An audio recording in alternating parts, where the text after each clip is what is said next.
ప్రైజ్లా దేవునికి స్తోత్రం. ఎవరు నోరు లేరు. అందరికీ వందనాలు, అందరికీ వందనాలు. ఇది నిద్రపోద్దు. బలవర్తమానంలో మనం చదువుకున్నాం. ఏం భాగం చదువుకున్నాం చెప్పండి? 1 కొరింథీయులకు రాసిన పత్రిక 11వ అధ్యాయం 25 నుంచి 31 దాకా. ఎప్పుడు చదువుకునేది అని చదువుకోకుండా ఉంటామా? చెప్పండి. సరి చేసుకోకుండా ఉంటామా? ప్రతిరోజు ప్రతి వారం చదువుకోవాలి, సరి చేసుకోవాలి. మనము సరైన త్రావలో నడిచేటట్టు చేసుకోవాలి. ఈ శరీరంలో రక్తం, తర్వాత ప్రభు యొక్క రొట్టె, తర్వాత ఇంకా ఏముంది అక్కడ, ఆయన పాత్రను త్రాగేటప్పుడు ఏం చేయాలంటే మనం పరీక్షించుకోవాలి. చెప్పండి, ఏం చేయాలి చెప్పండి? పరీక్ష చేసుకోవాలి, సరి చేసుకోవాలి, పరీక్ష చేసుకోవాలి, సరి చేసుకోవాలి. ఇంకా చాలా మంది అంట ఎట్లా ఉన్నారంట చెప్పండి? ఎట్లా ఉన్నారు? చాలా మంది బలహీనులుగా ఉన్నారు, ఇంకా రోగగ్రస్తులుగా ఉన్నారు, చచ్చిపోయి ఉన్నారు. బలహీనులు, రోగగ్రస్తులు చచ్చిపోవటం అంటే చెప్పండి ఏదో ఈ లోకంలో ఉన్న బాధలు రావడం కాదు. ఆత్మీయంగా దేవుణ్ణి అంగీకరించి కూడా లోకంలో గడపడం అంట. దాని అర్థం చచ్చిపోయినటువంటి అర్థం ఏంటంటే దేవుని అంగీకరించి కూడా దేవుడు లేకుండా జీవించడం చచ్చిపోవడం అంటే. బలహీనులుగా, రోగగ్రస్తులుగా చాలా మంది నిద్రిస్తూ ఉన్నారు. అయితే ఏం చేయాలి? మనలను మనమే విమర్శించుకొని ఎలా తీర్పు పొందక మనమే విమర్శించుకోవాలి. విమర్శించుకోవడం అంటే చెప్పండి అక్కడ ఏంటి? విమర్శించుకోవడం అంటే వాళ్ళు అట్ట చేశారు, వాళ్ళు తప్పు, నేనే కరెక్ట్ అట్టగా వాళ్ళ సంగతి మనకు అవసరం. కొంతమంది అంటారు కదా, వాళ్ళు అసలు ప్రార్థనకే రావట్లేదు అంటారు, వాళ్ళు అసలు సగ ప్రార్థనకే రావట్లేదు అంటారు, ఉపవాస కూడికలకే రావట్లేదు అంటారు, బైబిల్ స్టడీలకే రావట్లేదు, ఆదివారాలు కూడా రావట్లేదు అని వాళ్ళ మీద ఏలు పెట్టి చూపిస్తూ ఉంటాం. ఏలు పెట్టి చూపించినప్పుడు ఒక ఏలు వాళ్ళని చూపిస్తే చెప్పండి మిగిలిన ఏళ్ళు మనల్ని చూపిస్తాయి. వాళ్ళతో మనకు అవసరం. ఒకసారి కొంతమంది చెప్తా ఉంటారు, వాళ్ళు అసలు ప్రార్థనకే రావట్లా, వాళ్ళు చేస్తలా, ఇది చేయట్లా, వాళ్ళతో మనకొద్దు. మన సంగతే, నా సంగతే నేను చూసుకోవాలి, మీ సంగతే మీరు చూసుకోవాలి, ఎవరి సంగతే వాళ్ళే చూసుకోవాలి. అందుకని అక్కడ ఒక మాట నేర్దన్నమాట, మనలను మనమే విమర్శించుకోవాలి. నేను వాక్యం చెప్తే అనుకుంటాను కొంచెం ఒక్కోసారి, ఈ వాక్యం ఫలానాకి, ఈ వాక్యం ఫలానాయనకి, ఆయన్నే హెచ్చరించుకుంటూ చెప్పారు అంటారు. ఆయన గురించి కాదు, నీ గురించి అని తెలుసుకోవాలి. ఆ వాక్యం నా గురించి అని అనుకోవాలి, వాళ్ళ గురించి వీళ్ళ గురించి కాదు. విమర్శించుకోవడం అంటే మనము సరి చేసుకోవడం, మనము హెచ్చరించుకోవడం, మనము గద్దించుకోవడం. చెప్పండి, మన పిల్లలు అయితే మనమైతే ఎంతైనా కొట్టవచ్చు, ఎంత గట్టిగా కొట్టవచ్చు. వేరే వాళ్ళు చిన్న కొట్టినా కూడా ఏమంటాం ఒప్పుకో అసలు ఒప్పుకో. మనమైతే ఏదైనా కోపం వచ్చినప్పుడు, ఇంట్లో భర్త మనల్ని తిట్టినప్పుడు, లేకపోతే ఇంకేదైనా ఒకసారి కొన్ని అనుకూల పరిస్థితులు ఉండవు, కొన్ని బాధలు ఉన్నాయి, డబ్బులు ఉండవు. అటువంటి పరిస్థితుల్లో ఆ కోపాలు ఈ కోపాలు అన్ని చూపించి పిల్లలు చూపిస్తాం. అది వేరే వాళ్ళు చిన్నగిట్టన్నా తగదాయే. వేరే వాళ్ళ సంగతి వద్దు, మన సంగతే మనమే చూసుకోవాలి. నా సంగతే నేనే చూసుకోవాలి, నీ సంగతే నువ్వే చూసుకోవాలి. అందుకనే మనలను మనమే విమర్శించుకోవాలి. న్యాయాధిపతులు చూద్దామండి. మన మూల పాఠం న్యాయాధిపతులు 2వ అధ్యాయం చదవండి, 14వ వచనం. న్యాయాధిపతులు 2వ అధ్యాయం 14 నుంచి చదువుకుందాం. కాబట్టి యెహోవా కోపాగ్ని ఇశ్రాయేలు మీద ఉండెను, ఆయన దోచుకుని వారి చేతికి వారిని అప్పగించెను. వారి ఇశ్రాయేలును దోచుకుని ఆయన వారి చుట్టూ నుండి వారి శత్రువుల చేతికి వారిని అప్పగించెను. కనుక వారు తమ శత్రువుల ఎదుట నిలవలేకపోయేది. యెహోవా వారితో చెప్పినట్లు, యెహోవా వారితో ప్రమాణం చేసినట్లు, వారు పోయిన ప్రతి స్థలమున వారికి బాధ కలుగజేయుటకు యెహోవా వారికి శత్రువు ఆయన కనుక వారికి మిక్కిలి ఇబ్బంది కలిగేను. చెప్పండి, వారికి ఏం కలిగిందంట? ఇబ్బంది కలిగింది. ఇక్కడ ఒక మూడు మాటలు ఉన్నాయి. యెహోవాకి కోపం వచ్చిందంట. యెహోవాకి వారి మీద కోపం వచ్చింది. రెండోది, యెహోవా వారికి శత్రువయ్యాడు. రెండోది ఏంటి చెప్పండి? యెహోవా వారికి శత్రువయ్యాడు. ఒకటోది ఏంటి చెప్పలేదు? యెహోవా వారి మీద కోపాగ్ని. రెండోది, యెహోవాకి వారు శత్రులయ్యారు. మూడోది చివరి భాగంలో, 15 చివరి భాగంలో, వారికి మిక్కిలి ఇబ్బంది. మూడు మాటలు. ఒకటోదేమో కోపం, రెండోదేమో శత్రుత్వం, మూడోదేమో ఇబ్బంది. ఎవరికి? దేవుడికే. ఎవరికి చెప్పాలి? ఎవరి మీద? ఇశ్రాయేలీయుల మీద కోపం వచ్చిందంట దేవుడికి. వాళ్ళ మీద కోపాగ్ని రగులుకుందంట. యెహోవాయే వారికి శత్రువు అయ్యాడంట. వారికి ఇబ్బంది కలిగిందంట. ఎందుకు ఈ మాటలు చెప్తున్నానంటే, ఈరోజు నువ్వు నేను కూడా యేసుక్రీస్తుతో విమోచించబడి అంధకార సంబంధమైన క్రియల నుంచి విడిపించి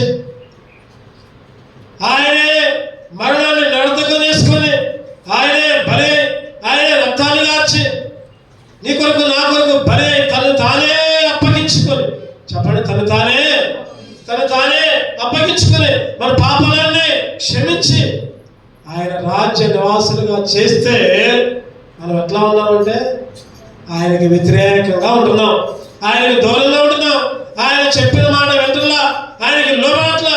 అందుకే నీ మీద నా మీద కూడా దేవుడికి ఏమొస్తుంది? కోపం వస్తుంది. ఏమొస్తుంది? దేవుడికి కోపం వస్తుంది. నీ మీద నా మీద దేవుడే శత్రువుగా ఉన్నాడు. బైబిల్లో ఒక మాట ఉంది, మీకు విరోధమైన ఏ ఆయుధం కూడా రూపింపబడదు, వర్తిరదు. అసలు దేవుడే విరోధిగా ఉంటే చెప్పండి. ఈ లోకంలో సైతాను విరోధిగా ఉంటే ఓకే, సైతాను చూపిస్తాడు. అసలు దేవుడే నీకు నాకు విరోధిగా ఉంటే చెప్పండి, ఎవరైనా బాగు చేస్తారా? చెప్పాలి, ఎవరైనా బాగు చేస్తారా? దేవుని చేతిలో నుంచి విడిపించే వాళ్ళు ఎవరైనా ఉన్నారా? ఎవరు లేరు. ఆయన ఉగ్రత నుంచి తప్పించే వాళ్ళు ఎవరు లేరు. ఎందుకంటే బైబిల్లో ఒక మాట ఉంటుంది, దేవుని చేతిలో పడుట బహు భయంకరం. జీవము గల దేవుని చేతిలో పడుట బహు భయంకరం. దేవుని చేతిలో నుంచి పడకూడదు, గుర్తుపెట్టుకో. ఈ లోకంలో ఎవరి చేతిలో పడు, భర్త చేతిలో పడు, 4 దెబ్బలు పడతాడు, వదిలిపెడతాడు. లేకపోతే భార్య చేతిలో పడు, కనపడకుండా ఏదో కీడు చేసింది. పిల్లల చేతిలో పడు, తిరుగుబాటు చేస్తారు. దేవుని చేతిలో పడుట బహు జాగ్రత్త. నీ మీద నా మీద దేవుడికి కోపం ఉండకుండా చేసుకోవాలి. దేవుడు మనకి శత్రువుగా ఉండకుండా చేయాలి. దేవుడు మనకి ఏ ఇబ్బంది కలగకుండా ఉంచుకోవాలి. మనం దేవుడే వారికి శత్రువు అంట. దేవుని కోపం రగులుకుందంట. లాస్ట్ లో ఒక మాట ఉంది, యెహోవా వారికి శత్రువు ఆయన కనుక వారికి మిక్కిలి ఇబ్బంది కలిగెను. చెప్పండి, అందరూ నాతో పాటు చెప్పండి, యెహోవా వారికి శత్రువు ఆయన కనుక వారికి మిక్కిలి ఇబ్బంది కలిగెను. మార్చి చెప్పండి మళ్ళీ, యెహోవా నాకు శత్రువు ఆయన కనుక నాకు మిక్కిలి ఇబ్బంది కలిగెను. ఈరోజు మనకి ఇబ్బందులు వస్తున్నాయంటే, ఈరోజు మనకి కష్టాలు వస్తున్నాయంటే, ఈరోజు మనకి శ్రమలు వస్తున్నాయంటే, ఈరోజు మనం చాలా రకాలుగా లోకములో పనికి మాలిన స్థితిలో ఉంటున్నామంటే కారణం ఏంటంటే యెహోవా మనకి ఏమయ్యాడు? యెహోవా మనకి శత్రువు అయ్యాడు. ఈ మధ్యకాల సమయంలో దేవుడు శత్రువు కాకుండా మనం చూసుకోవాలి. యెహోవా మనకి శత్రువు కాకుండా చూసుకోవాలి. మరి యెహోవా మనకి శత్రువు కాకుండా చూసుకోవాలంటే కొన్ని పనులు చేయాలి. మనం కొన్ని పనులు చేయాలి. క్లుప్తంగా ఒక 5 మాటలు చూసుకుందాం. మొదటిగా యెహోవా మనకి శత్రువు కాకుండా ఉండాలంటే ఏం ఏమి చేయాలి? ఆ న్యాయాధిపతికి శత్రువు కాకుండా ఉండాలి మనం. ఆదికాండం 49:10. ఆదికాండం 49:10. షేలోహు వచ్చే వరకు యూదాయతు నుండి దండము తొలగదు, అతని కాళ్ళ మధ్య నుండి రాజదండము తొలగదు. ప్రజలు అతనికి విధేయులై వందరు యూదాగోత్రపు సింహంలాగా వస్తున్నాడు. ఆయన న్యాయాధిపతిగా వస్తున్నాడు.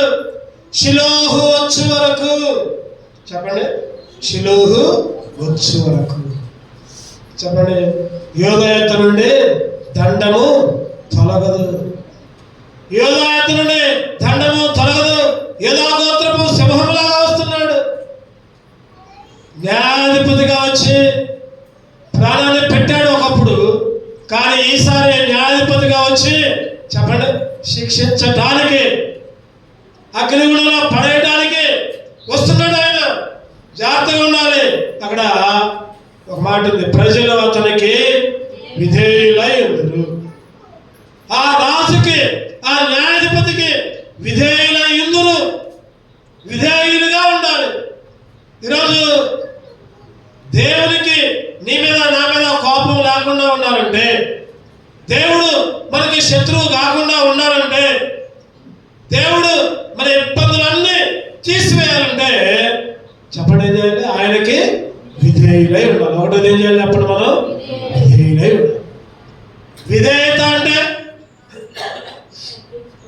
విధేయత అంటే దేవుడు ఏం చెబితే అది చేయాలి. కూర్చోమంటే కూర్చోవాలి, చెప్పండి. నిలబడమంటే నిలబడాలి, పాడమంటే పాడాలి, వాక్యం చదవమంటే చదవాలి. ఇగో ఆ చెడ్డ పని చేయొద్దంటే చేయాలి. ఒకసారి అంట తండ్రి కొడుకు పార్కుకి వెళ్ళారంట. తండ్రి కొడుకు ఎక్కడికి వెళ్ళారు? పార్కుకి వెళ్ళారు. ఆ పార్కులో ఒక ఉద్యానవనం లాగా మంచిగా పైన మంచిగా ఆ కొమ్మల పాకి మంచి నీడ ఉన్నాయంట. దాని కింద 2 కడ్డీలు పెట్టాడంట. ఆ కడ్డీల మీద ఉయ్యాల ఆగుందంట. ఆ ఉయ్యాల ఊగుతా ఉన్నాడంట కొడుకు. తండ్రి ఏమో దూరం నుంచి చూస్తా ఉన్నాడు. కొడుకేమో ఉయ్యాలుంది కదా. ఉయ్యాలకు పైన ఏమున్నాయంటే కొమ్మలు ఉన్నాయి. అటో కొమ్మ మధ్యలో అన్ని ఏలిలాగా కిందకి పాకే ఉన్నాయి. మంచి చల్లగా ఉంది. వాటిని పట్టుకొని కూడా ఊగొచ్చు. ఉయ్యాలుగేటప్పుడు దాన్ని పట్టుకొని కూడా ఊగొచ్చు. తండ్రి కొడుకు పోయారంట. తండ్రి దూరంలో ఉన్నాడంట, కొడుకేమో ఉయ్యాలు ఊగుతున్నాడంట. అందులోకే తండ్రి కొడుకుని చూస్తాడంట.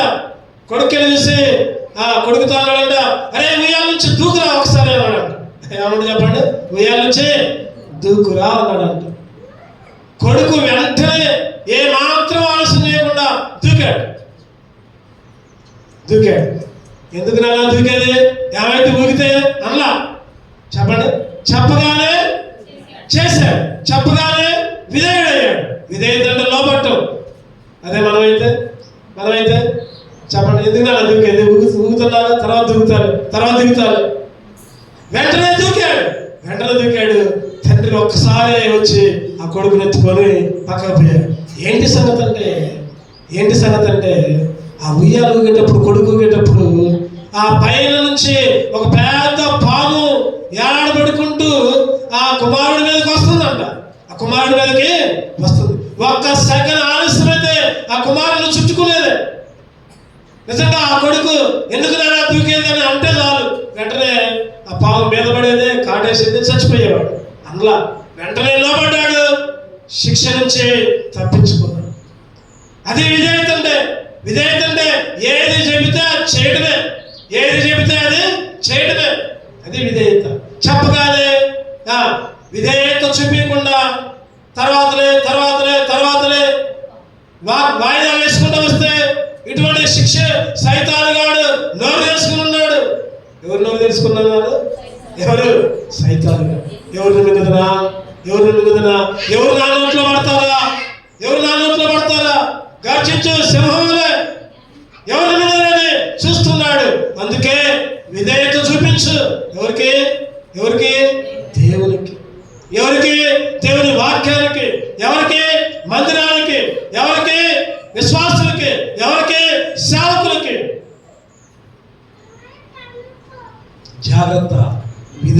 చూపిస్తే నరకం నుంచి జీవంలోకి పోతాం. యోహాను సువార్త 5వ అధ్యాయం 24వ వచనం. యోహాను సువార్త 5వ అధ్యాయం 24వ వచనం చదవండి.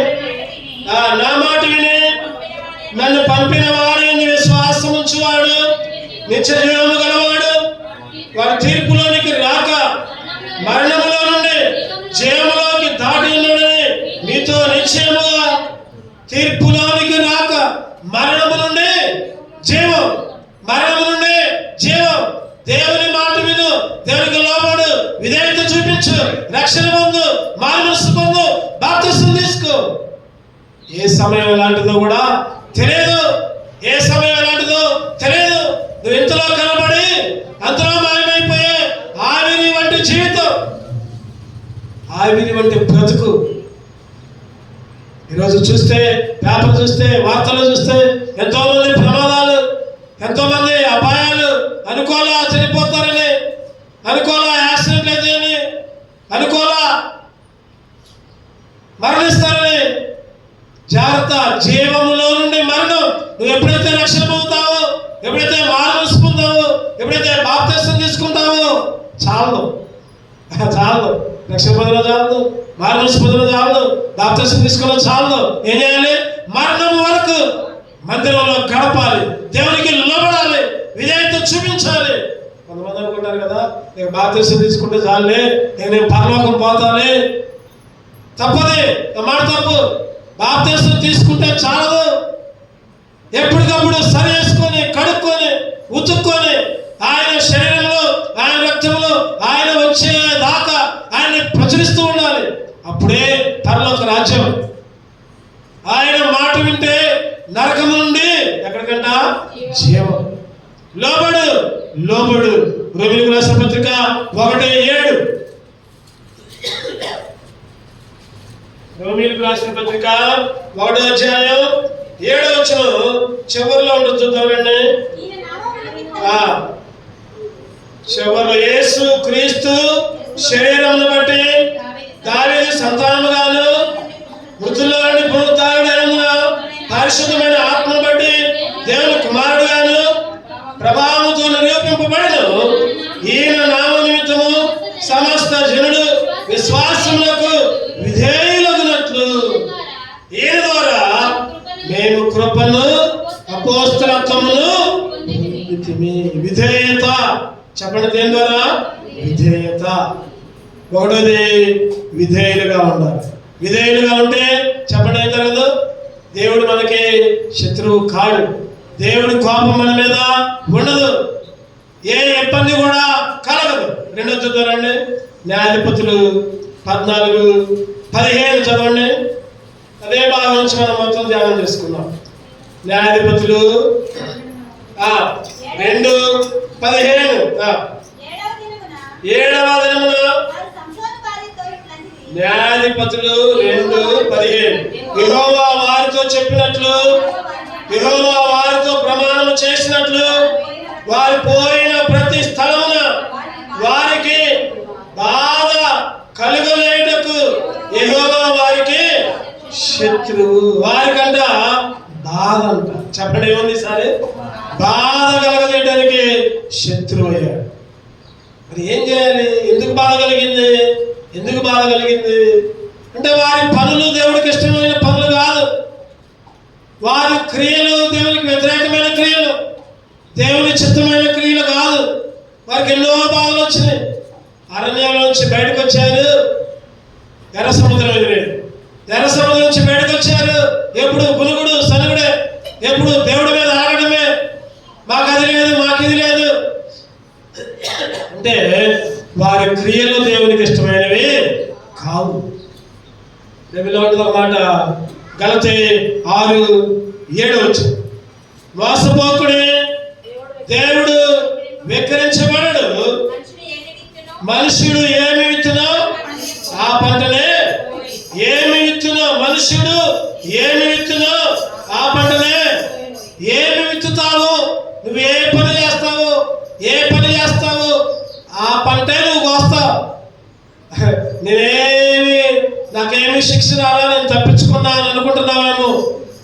రాబోయే కాలంలో దేవుడు ఖచ్చితంగా శిక్షిస్తాడు. నువ్వు తప్పు చేసి పాపము చేసి శిక్ష నుంచి తప్పించుకోలేవు. తప్పించుకుంటారా? ఏమి విత్తునో మనుషుడు, ఏమి విత్తునో ఆ పంటనే కోయదు. ఏమి విత్తుతావో ఆ పంట. ముండ్ల పొదల్లో ద్రాక్ష పండ్లు ఏమైనా కోస్తారా? చెప్పండి. ముందు ఒక మాట, మత్తయి సువార్త చదవగా మాట 7వ అధ్యాయం 16వ వచనం. మత్తయి సువార్త 7:16. వారి ఫలముల వలన మీరు వారిని తెలుసుకుందురు. ముండ్ల పొదల్లో ద్రాక్ష పండ్లనైనను పల్లేరు చెట్లను అంజూరపు పండ్లనైనను కోయదురా. ముండ్ల పొదల్లో ముళ్ళే ఉంటాయి. ద్రాక్ష పళ్ళు ఉంటాయా? చెప్పండి.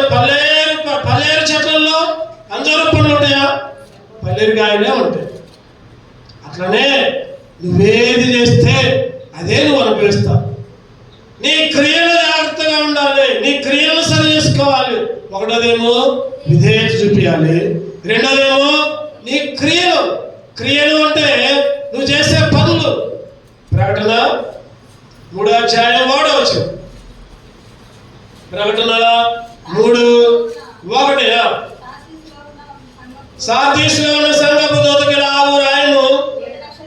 7 నక్షత్రములను దేవుని 7 ఆత్మలు గలవాడు చెప్పు సంగతులు ఏమనగా, నీ క్రియలు నేను ఎరుగుదును.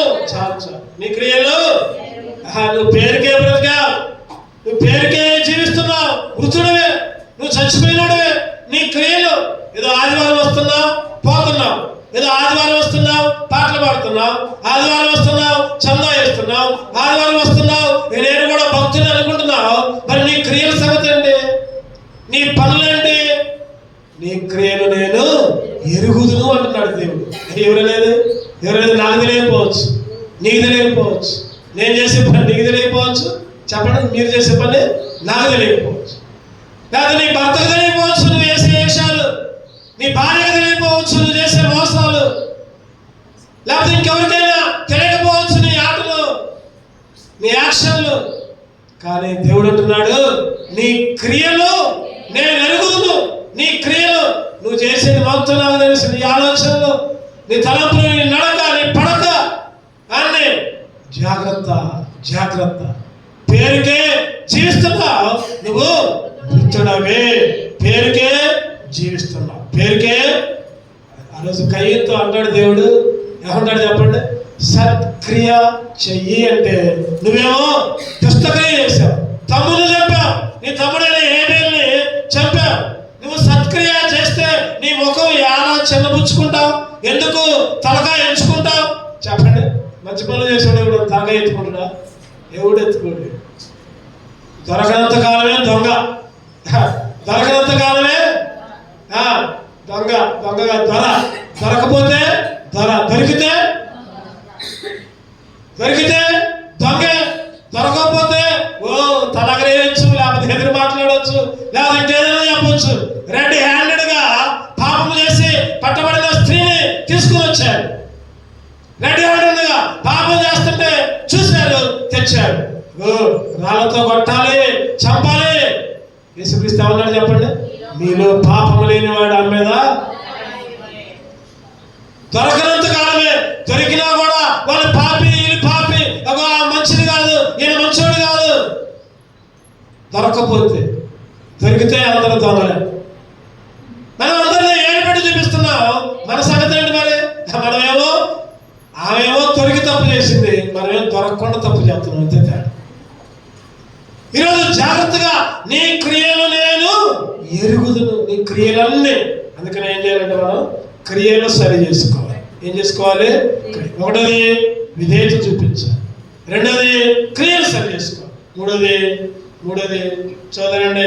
న్యాయాధిపతులు 2వ అధ్యాయం 5వ వచనం. న్యాయాధిపతులు 2:5.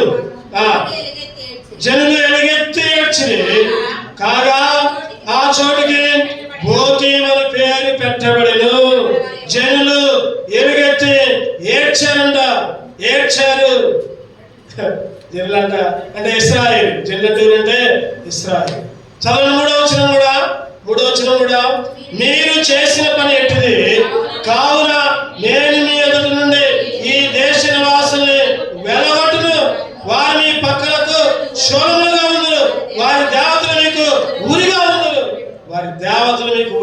ఉంటారు. వారి చెవులంట ఎట్లా ఉంటారంట? శూలాలుగా ఎలుగెత్తి ఏడ్చారు. ఈరోజు మనం కూడా ఏడుస్తూ ఉంటున్నాం. అయ్యో నేను తప్పు చేశాను, అయ్యో నేను తప్పు చేశాను, అయ్యో నేను పాపం చేశాను. ఏడుస్తున్నాను కానీ సరి చేసుకోవట్లా. మూడోదిగా నా తలం పెట్టంటే ఏడవటం మాత్రమే కాదు, సరి చేసుకోవాలి, పశ్చాత్తాపడాలి. ఏడవడం మనమైతే ఏడుస్తున్నాం మళ్ళీ బయటికి పోయి ఎంత చేస్తున్నాం. మధ్యలోకి వచ్చి అయ్యో నేను పాపి అయ్యా, నేను దుర్మార్గున్నాయా, నేను అటు చేశా ఏడుస్తున్నాం, కన్నీరు కాలుస్తున్నాం. మళ్ళీ బయటికి పోతే మళ్ళీ అయ్యే పాపాలు, మళ్ళీ అయ్యే దుర్మార్గత, మళ్ళీ అదే దేవునికి వ్యతిరేకత్వం. అందుకనే యోవేలు ప్రవక్త చక్కటి మాట రాస్తాడు. ఏమని ఇంకా ఎందుకు ఏడుస్తున్నారు? మీ బట్టలు ఎందుకు చించుకుంటున్నారు? మీ గోనె బట్టలు ఎందుకు పైకి కాదు, మీ హృదయాలను చించుకోండి అంటున్నాడు. ఏమని చెప్పండి? ఏం చించుకోవాలంట? హృదయాలు. పైకి బట్టలు దించుకొని బూడిదలో కూర్చొని ఇగో నేను పాపం చేశా, నేను ఉపవాసం ఉన్నా, పైకి వేషాలు కాదు, మీ హృదయాన్ని దించుకోండి, మీ మనస్సును దించుకోండి. చూస్తారన్నమాట. యోవేలు ఎన్నో అధ్యాయం, ఎన్నో వచ్చిన 2:13 చదవండి. మీ దేవుడైన యెహోవా కరుణావాస్యములు గలవాడును, శాంతమూర్తియు, అత్యధిక కృప గలవాడునై ఉండి కీడు చేయక పశ్చాత్తాపడును గనుక మీ వస్త్రములను కాక మీ హృదయములను చింపుకొని ఆయన తట్టు. మీ వస్త్రాలు కాదు, మీ కన్నీరు కాదు, మీ ఏడుపు కాదు, పశ్చాత్తాపడు. ఇంకోసారి అట్లా చేయకుండా ఉండు. ఇంకోసారి అట్లా మనమైతే ఏడుస్తాం, కన్నీరు కాలుస్తాం, కానీ పశ్చాత్తాపడం. మళ్ళీ దాని నుంచి దూరంగా ఉండం. అయ్యో నేను ప్రార్థనకు రావట్లేదయ్యా, ఉపవాసకుడిగా రావట్లేదయ్యా, ఏడుస్తాం మళ్ళీ మానేస్తూనే ఉంటాం. చెప్పండి, ఏడుస్తాం మళ్ళీ మానేస్తూనే ఉన్నాం. ఏడుస్తాం మళ్ళీ ఏం చేస్తాం? అయ్యా నేను ఎట్లా చేస్తున్నా ఏడుస్తాం మళ్ళీ మానేస్తూనే ఉంటాం. అందుకనే మీ వస్త్రాలను కాదు వేయించుకోవాలి, హృదయాలను చించుకోవాలి. అందుకనే ప్రకటన 2వ అధ్యాయం 5వ వచనంలో మీరు మారు మనసు పొందండి, మీ మనస్సును మార్చుకోండి. మీరు మారు మనసు పొందకుండా పైకి ఎన్ని చేసినా కూడా ఉపయోగం లేదు, పైకి ఏది చేసినా కూడా ఉపయోగం లేదు. నువ్వు 1000 రూపాయలు ఇచ్చినా ఉపయోగం లేదు, 10,000 ఇచ్చినా ఉపయోగం లేదు, దాన ధర్మాలు ఇచ్చినా ఉపయోగం లేదు. నువ్వు మారు మనసు పొందు, రక్షణ పొందు, బాప్తిసం తీసుకో. బాప్తిసం తీసుకున్న తర్వాత పాతయన్ని వదిలిపెట్టు. ఏడిస్తే ఉపయోగం లేదు. ఏడిస్తే అంటే పౌలు గారు అంటారు కదా, ఈ ఏడుపుని దైవ చిత్తానుసారమైన దుఃఖం. మనిషిగా మన ఇష్టం వచ్చినట్టు ఏడిస్తే అది మనుషుల చిత్తం. దైవ చిత్తానుసారమైన దుఃఖం. చదువురండి అన్నమాట. 2 కొరింథీ 7వ అధ్యాయం 10వ వచనం. 2 కొరింథీ 7:10. దైవ చిత్తానుసారమైన దుఃఖం రక్షణార్థమైన మారు మనస్సును కలగజేయును. చక్కటి మాట. ఏ దుఃఖమంట? దైవ చిత్తానుసారమైన దుఃఖం రక్షణార్థమైన మారు మనస్సు కలగజేయును. ఈ మారు మనస్సు దుఃఖాన్ని పుట్టించదు. అయితే లోక సంబంధమైన దుఃఖం మరణాన్ని, లోక సంబంధమైన దుఃఖం. కొంతమంది మన దగ్గర కాదు కానీ కొంతమంది నేను చూసాను కొన్ని ప్రదేశాల్లో ప్రార్థన చేస్తే ఏడుస్తూ ఉంటారు, ప్రార్థన అంటే ఏడుస్తారు. శారీరకమైన దుఃఖమా, దైవ చిత్తానుసారమైన దుఃఖమా? గుర్తుపెట్టుకో. దుఃఖాలు 2 రకాలు, ఏడుపులు 2 రకాలు. దైవ చిత్తానుసారమైన దుఃఖం అయితే సరి చేసుకుంటావు, పశ్చాత్తాపడతావు, ఇంకోసారి తప్పు చేయవు. శారీరక దుఃఖం అయితే ఏడుస్తావు పేరుకే. మళ్ళీ అయ్యే తప్పులు, అయ్యే మాటలు, అయ్యే ఆలోచనలు, అయ్యే క్రియలు. పశ్చాత్తాపం.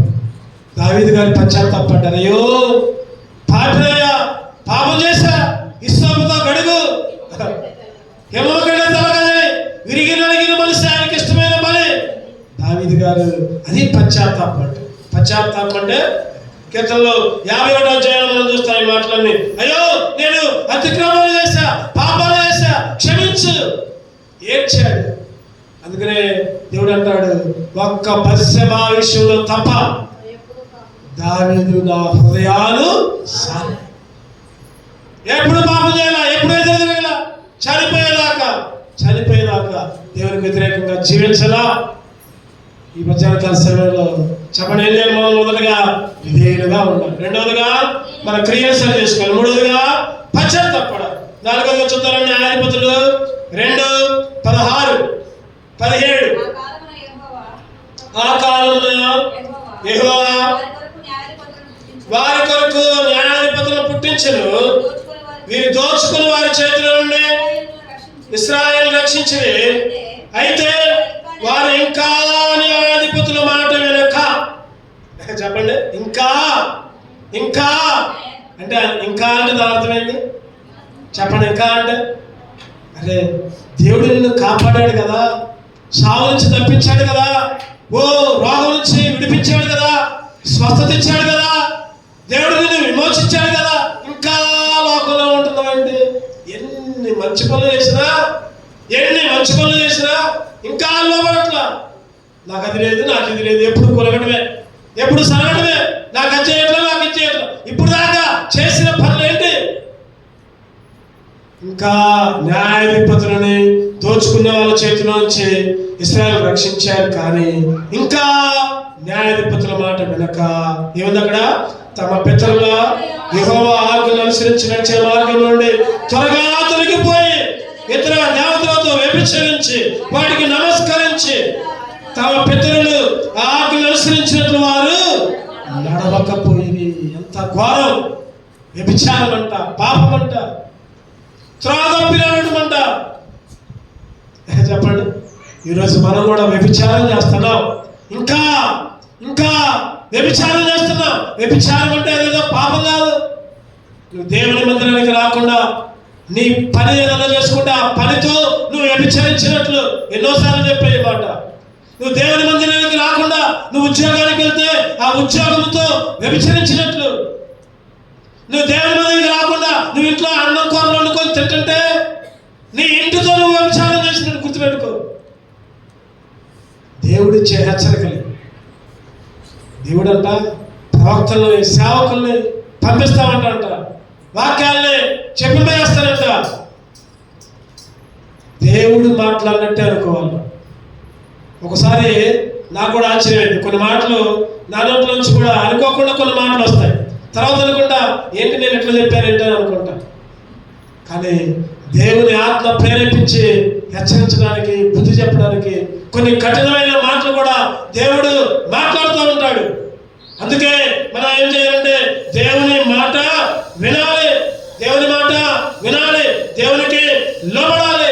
మాట వినకుండా తిరుగుబాటు చేస్తే ఎన్నిసార్లు గద్దించినా కూడా, చెప్పండి, ఎన్నిసార్లు గద్దించినా కూడా లోబడిన వాడు హఠాత్తుగా నాశనమగును. ఎన్నిసార్లు గద్దించాడు, ఎన్నిసార్లు హెచ్చరించాడు, ఎన్నిసార్లు బుద్ధి చెప్పాడు. ఇంకా నువ్వు మాట వినకపోతే విషయంలో 11:12 చెప్పండి, దేని తర్వాత ఉంటుంది? హోషేయ, యేస్కేలు, దానియేలు, హోషేయ. 11:12 చదవండి.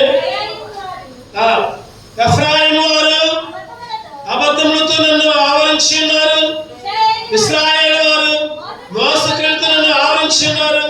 యూదా వారు నిరాటంకముగా దేవుని మీద తిరుగుబాటు చేయదురు, నమ్మకమైన పరిశుద్ధ దేవుని మీద తిరుగుబాటు చేయదురు. చెప్పండి, దేవుని మీద తిరుగుబాటు. మాట వింటల్లా తిరుగుబాటు. ఎవరు? ఎఫ్రాయిము, ఇశ్రాయేలు, సియోను, సంఘం, పలానా వాళ్ళు తిరుగుబాటు చేస్తున్నారు దేవుడి మీద, తిరుగుబాటు చేస్తున్నారు విశ్వాసం మీద, తిరుగుబాటు చేస్తున్నారు మందిరం మీద, తిరుగుబాటు చేస్తున్నారు సేవకుల మీద. ఇంకా బుద్ధి రావట్లేదా? ఎన్నిసార్లు తిరుగుబాటు చేస్తావు? ఎన్నిసార్లు దేవునికి వ్యతిరేకంగా మాట్లాడతావు? ఎన్నిసార్లు మందిరానికి వ్యతిరేకంగా జీవిస్తూ ఉంటావు? ద్వితీయోపదేశకాండం 18 చదవండి. ద్వితీయోపదేశకాండం. వారి సహోదరుల నుండి నీ వంటి ప్రవక్తను వారి కొరకు పుట్టించను. అతని నోట నా మాటలు నుంచుదును. నేను అతనికి ఆజ్ఞాపించినది యావత్తును అతను వారితో చెప్పను. ఎక్కడి నుంచి పుట్టిస్తారంట? మీ మధ్య నుంచే. ఆ రోజు మోషేని వాళ్ళ సహోదరుల మధ్య నుంచే పుట్టించాడు.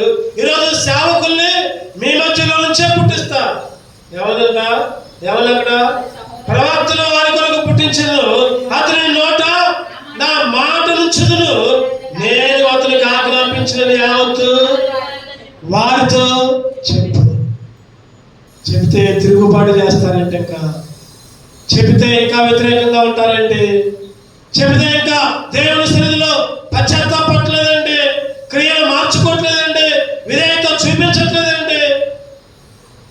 ఏదో ఆదివారం ఒక్క పూట ఒక 2 గంటలు అది ఆలస్యంగా వస్తే సరిపోద్ది అనుకుంటున్నారా?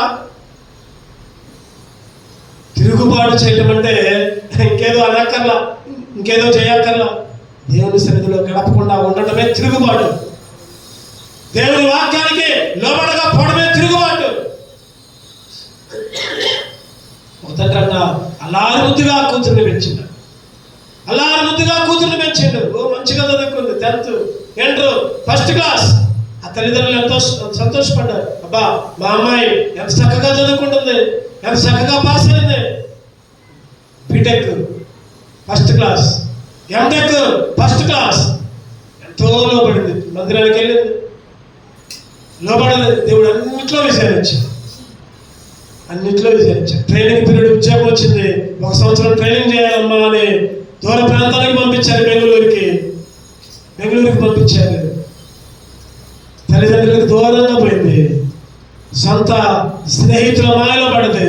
ఒక అబ్బాయిని ప్రేమించి, ఆ అబ్బాయి కూడా అమ్మాయిని ప్రేమించాడు.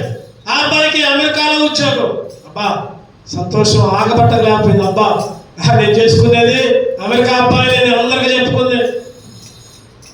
నాన్నకి ఫోన్ చేసింది, నాన్న ఇగో నేను ఇక్కడ ప్రాక్టీస్ చేస్తున్నా, ఇక్కడ ఒక అబ్బాయి పరిచయమయ్యాడు, పెళ్లి చేసుకుంటున్నానా. తండ్రి అన్నాడు, అమ్మా ఆలోచించమ్మా, రా ముందు రా, ఇంటికి రా, తర్వాత మాట్లాడదాం. కాదు నాన్న చేయాల్సిందే పెళ్లి, కాదు నాన్న చేయాల్సిందే. సరే చేద్దాంలే రామ్మా. వచ్చింది. వాళ్ళు పిలిచారు, మాట్లాడారు. వాళ్ళు అన్నారు కదా 20 లక్షలు కట్నం ఇవ్వాలి. నిజంగా జరిగింది సార్, అక్కడ గుర్తుపెట్టుకోండి. 20 లక్షలు కట్నం వేయండి చేసుకుంటాం. ఆ తండ్రి కష్టపడి చదివి అప్పుడు దాకా ఎంటెక్ చదివించిందంటే ఎంతో ఖర్చు పెట్టాడు ఆ అమ్మాయి మీద. అప్పుడు దాకా ఖర్చు పెట్టింది చూసి, సరే కూతురి కంటే ఇంకేం ఎక్కువ కావాలని ఆ తండ్రి రకరకాల ప్రాంతాల్లో అప్పులు తెచ్చి 20 లక్షలు కట్నం ఇచ్చి పెళ్లి చేశాడు. పెళ్లి చేసి ఉన్నాడు తండ్రి. అమ్మ ఒకసారి ఆలోచించమ్మా, నాకెందుకో నచ్చట్లేదు, దైవ భయం లేదు ఆ పిల్లగాడికి, ఆ కుటుంబానికి దేవుని భయం లేదు. దేవుని మందిరానికి రాదు, మనమే మందిరానికి పోయేవాళ్ళం, మనమే చర్చికి పోయేవాళ్ళం. కాదు, కుదరదు, చేయాల్సిందే, నేను మార్చుకుంటా, నాతో పాటు మందిరానికి చేసిపోతా. లెక్క చేయాల తండ్రి మీద తిరుగుబాటు చేసింది. తల్లనగా ఈ పెళ్లి చేయడానికి వీల్లేదా తల్లి, అయితే నేను చచ్చిపోతా, లేకపోతే మీకు చెప్పకుండా నేను పెళ్లి చేసుకొని పోతా. పాపం ఏం చేస్తారు తల్లిదండ్రులు? చేశారు, పెళ్లి చేశారు. అమెరికా పోయింది. ఎప్పుడు సంవత్సరానికి ఒకసారి వస్తుంది. 2 సంవత్సరాలు గడిచిపోయాయి. 2వ సంవత్సరం అసలు రాలా, ఫోన్లు కూడా చేయట్లా. ఏంటి పరిస్థితి? భర్త అన్నాడంట, అమెరికా చేసిపోయి మొదటి సంవత్సరం బాగానే కాపురం చేశాడు. గర్భవతిగా ఉంది. ఆ భర్త అన్నాడంటగా, పోయి ఇంకొక 20 లక్షలు తీసుకుందా అన్నాడు. చెప్పండి ఏమన్నాడు? కట్నం ఇచ్చిన 20 లక్షలు కాకుండా ఇంకా 20 లక్షలు తీసుకుందిరా. ఏం చేస్తాడు? మీ నాన్నకి ఉన్న ఆస్తి తీసుకుందిరా. చెప్పుకోలేకపోయింది తండ్రికి, భర్తకి చెప్పుకోలేకపోయింది, ఎవరికి చెప్పుకోలేకపోయింది. గర్భవతి, రోజు తాగి రావడం, కొట్టడం, డబ్బులు తీసుకురాపో, ఇగో టికెట్ తెచ్చా, పో విమానం మీద పో, తెచ్చుకుందిరా. చెప్పండి, తండ్రి ఇస్తాడా మళ్ళీ 20 లక్షలు రావడం అంటే? మాటలా చెప్పుకోలేకపోయింది తండ్రికి, భర్తకి చెప్పుకోలేకపోయింది, ఎవరికి చెప్పుకోలేకపోయింది. ఎవరు లేని సమయంలో ఇంట్లో ఊరేసుకొని చచ్చిపోయింది. ఎవరు లేని సమయంలో ఊరేసుకొని చెప్పక రగ్గ చెప్పాడు తండ్రి. తల్లి అయితే అసలు వద్దే అన్నది. విన్నదా? తిరుగుబాటు చేసేది. ఈరోజు చాలా మంది యవనస్తులు తిరుగుబాటు చేస్తున్నారు తల్లిదండ్రుల మీద. తల్లిదండ్రులు చెప్పే మాటలు, తల్లిదండ్రులు వెనక ఆలోచించి అన్ని రెడీ చేస్తారు నీకోసం, అన్ని సిద్ధపరిచిన నీ తండ్రి నీ తల్లి. నువ్వు కావాల్సింది నువ్వు మంచిగా ఉండటానికి చేయలేరా చెప్పండి. అయినా కానీ సొంత ఆలోచనలు, సొంత తెలివితేటలు, నేను గొప్పగా చదువుకున్నా, నేను అది చేస్తున్నా, నాకు నువ్వేది చెప్పేది, నాకు అన్నీ తెలుసు. ఈరోజు దేవుడు కూడా తన ప్రాణాన్ని పెట్టి తనకు తానే బలి అయి నీ కొరకు నా కొరకు ప్రాణాన్ని అర్పించి, ఇదిగో నీ కొరకు నా రక్తాన్నే కార్చా, నన్ను నేనే సమర్పించుకున్నా, ఇదిగో నన్ను అంగీకరించు. రక్షణ పొందుంటే రక్షణ లేదు, బాప్తిసం తీసుకుంటే బాప్తిసం తీసుకోవట్లా, ఏదో పేరుకే తీసుకున్నాం కానీ ఇగో అబద్ధం ఆడుతుంటే మనం ఆడేదే అబద్ధాలు, దొంగతనం ఏంటంటే చేసేదే దొంగతనాలు, మాయ వద్దంటే చేసేదే మాయ, మోసం, బ్రతుకు. ఇటువంటి బ్రతుకి ఎవరిని మోసం చేస్తున్నా? నీ దేవుడిని, నీ భర్తను మోసం చేయొచ్చు, ఇందాక చెప్పా, నీ భార్యను మోసం చేయొచ్చు, నీ పిల్లల్ని మోసం చేయొచ్చు. దేవుణ్ణి మాత్రం చెప్పండి, దేవుణ్ణి మాత్రం మోసం చేయకు. జాగ్రత్త. తిరుగుబాటు చేయమ లోబడు. అపొస్తలుల కార్యాలు ఒక మాట చదువుకుని వారు అపొస్తలుల కార్యాలు 3:22-23. మోషే ఇట్లనెను, ప్రభువైన దేవుడు నా వంటి ఒక ప్రవక్తను మీ సహోదరుల నుండి మీ కొరకు పుట్టించును. ఆయన మీతో ఏమి చెప్పినను అన్ని విషయాల్లో మీరు ఆయన మాట వినవాలి. ఆ ప్రవక్త మాట విననివాడు ప్రజలలో ఉండకుండా సర్వనాశనం. ఎంత కఠినమైన మాట చూడండి. ఈ మాట పుచ్చుకోవాలి మనం. చెప్పండి ఏముంది అక్కడ? మీ కొరకు మీ సహోదరులు మీ కొరకు ఒక ప్రవక్తను పుట్టిస్తాడు. ఆయన మీతో ఏమి చెప్పిందో అన్ని విషయాల్లో మీరు ఆయన మాట వినాలి. ఆ ప్రవక్త మాట విననివాడు ప్రజల్లో ఉండకుండా సర్వనాశనం. మీ కొరకు దేవుడు ఒక సేవకుడిని పెట్టాడు మీ సంఘంలో, గుర్తుపెట్టుకోండి. సేవకుడికి లోబడండి, సేవకుడు ఏం చెబితే చేయండి. సేవకుడు ఇది వద్దు అంటే దాని జోలికి పోమాకండి అంతే. ఏదో పై మాటలు చెప్పరు సేవకులు, ఏదో ఆలోచించి ప్రార్థన చేసి కొన్ని మాటలు చెప్తూ ఉంటారు. అటువంటి మాటలు వినకుండా లోబడకుండా ఉంటే, తిరుగుబాటు చేస్తే ఎవరో మనకి నష్టం చేయక్కర్లా. చెప్పండి, ఎవరో మనకి కీడు చేయక్కర్లా. మన నష్టాన్ని మనమే కొనుక్కొని తెచ్చుకున్నట్టు, మన నష్టాన్ని మనమే కొనుక్కున్నట్టు, మన శాపాన్ని మనమే పొందుకున్నట్లు. జాగ్రత్త, తిరుగుబాటు చేయదు. చివరిగా ఇంకొక మాట తీసుకొని మనం ముగించుకుందాం. న్యాయాధిపతులు 2:21. న్యాయాధిపతులు 2:21. కనుక నేను నియమించిన విధిని అనుసరించి వారి పితరులు నడిచినట్లు వీరును యెహోవా విధిని అనుసరించి నడుచుదురో లేదు ఆ జనులను ఇశ్రాయేలును శోధించుటకై యెహోషువ చనిపోయిన కాలమున శేషించిన జనములు ఏ జనములు వారి ఎదుట నుంచి నేను వెళ్ళగొట్టను. ఎవరంటే వాళ్ళు సంఖ్యాకాండం 11వ అధ్యాయంలో చూస్తే, నిర్గమకాండం 6వ అధ్యాయంలో చూస్తే మిశ్రిత జనం ఇశ్రాయేలును వదిలిపెట్టమని మోషే అడిగితే ఆ సౌలు వదిలిపెడతాడు. వాళ్ళు వచ్చినప్పుడు మిశ్రిత జనం కూడా వస్తారు. మిశ్రిత జనం అంటే ఐగుప్తుల వాళ్ళు కూడా వస్తారు. ఇశ్రాయేలీలే కాదు. చదవండి సంఖ్యాకాండం 11 ఎన్నో వచ్చిన 4వ వచ్చిన చదవండి. సంఖ్యాకాండం 11:4. వారి మధ్యనున్న మిశ్రిత జనము మాంసాపేక్ష అధికముగా కనపరచుగా ఇశ్రాయేలును మరలా ఏడ్చి మాకెవరు మాంసం పెడతారు, మాకెవరు ఇల్లు కడతారు, ఇగో మాకెవరు స్వచ్ఛత ఇస్తారు, ఇగో మాకెవరు బాధలు తీసేస్తారు, ఇగో మాకెవరు మా దుఃఖాన్ని ఎవరు ఓదారుస్తారు. ఊక సనుగుడు గొరుగుడే పైన ఉన్నమాట. జనులు వచ్చినప్పుడు ఆయాసం వచ్చి సనుగుచున్నగా ఎవరంట? మిశ్రిత జనం. జాగ్రత్త, మిశ్రిత జనం నుంచి వేరుగా ఉండు. ఆయన విధిని అనుసరించి, అక్కడ మాట 21లో న్యాయాధిపతులు 2:21లో విధిని అనుసరించి ఆయన కట్టడలు ఇందాక చదువుకున్నాం 3వ వచనం చివరిలో, వారి మీ పక్కలకు శూలాలుగా, వారి దేవతలు మీకు ఊరిగా. నువ్వు అనుకుంటున్నావు ఏదో, నువ్వేదో అనుకుంటున్నావు, అది తీసేయకపోతే అదే నీకు శూలంగా మారింది. ఇక నువ్వు అబద్ధం ఆడి, నేను భలేగా అబద్ధం ఆడి అనుకుంటున్నావు, ఆ అబద్ధమే నీకు ఊరైంది. ఇక నువ్వేదో తప్పు పని చేస్తే భలే తప్పించుకున్నాను అనుకుంటున్నావేమో, ఆ తప్పే నీకు శూలంగా గుచ్చుకుంటుంది. గుర్తుపెట్టుకో, దేవుడు దాన్ని మీ దగ్గర నుంచి తీసేయడు. ఖచ్చితంగా ఉంది అక్కడ మాట. ఏముంది అక్కడ?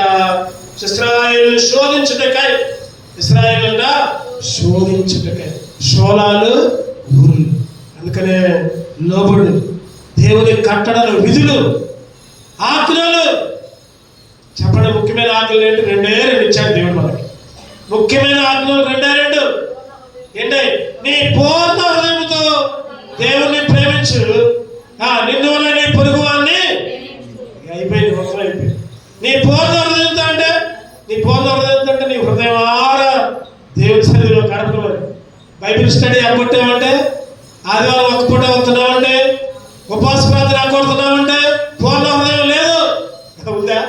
చెప్పండి. దేవుని ఆజ్ఞ పాటించట్లేదు. నీ పొరుగు వాళ్ళ మీద ఎప్పుడు నవ్వాలి, సాడీలే, వాళ్ళు అడిగేస్తున్నారు, ఇల్లు అడిగేస్తున్నారు అని చెబుతున్నామంటే ప్రేమ దోషములు అన్నిటినీ కప్పులు. ఏ తప్పు చేసినా సరిలే, ఇంకోసారి సరి చేసుకుంటారు.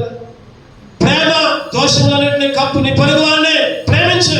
మరి ముఖ్యంగా దేవుణ్ణి అంగీకరించిన వాళ్ళని ముఖ్యంగా ప్రేమించు. నీ ప్రేమ చేత వారిని నీ దారిలోకి తీసుకునిరా. నీ భర్త నీకు వ్యతిరేకంగా ఉన్నాడనుకో, ప్రేమించు నీ భర్తని. నీ భర్త నిన్ను కొడుతున్నాడనుకో, ప్రేమించు. నీ భర్త నిన్ను దూషిస్తున్నాడనుకో, ప్రేమించు. నీ ప్రేమ చేత వారిలో మార్పు రావాలి. ఆయనకి కట్టడలు, ఆయన ఆజ్ఞలు. అదే ఎక్కడుందన్నమాట? మత్తయి సువార్త చదవనమాట 20, మత్తయి సువార్త 22:37 చదవండి. చివరిగా, అందుకు ఆయన నీ పూర్ణ హృదయంతోను, నీ పూర్ణ ఆత్మతోను, నీ పూర్ణ మనసుతోను నీ దేవుడైన ప్రభువును ప్రేమించవలనది ఇది ముఖ్యమైనది, మొదటిది నైన ఆజ్ఞ. నిన్ను వలె నీ పొరుగు వారిని ప్రేమించవలనది 2వ ఆజ్ఞ. ఈ 2 ఆజ్ఞలు ధర్మశాస్త్రం అంతటికి, ప్రవక్తలకు ఆధారమైన ఈ 2 ఆజ్ఞలు చాలు.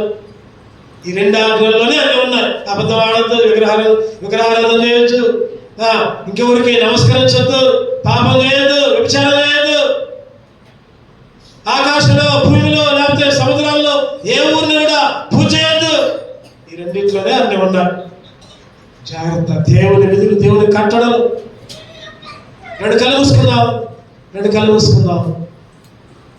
దేవుడి కోపం మన మీదకి వస్తుంది. మోకరిద్దాం, కళ్ళు మూసుకుందాం. ఒక్కసారి సరి చేసుకుందాం.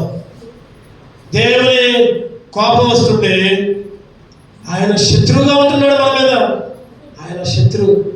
జాగ్రత్త, నీ మీద దేవుడు శత్రువుగా ఉన్నాడు. దేవుని కోపాగ్ని నీ మీద రగులుకుంటుందేమో.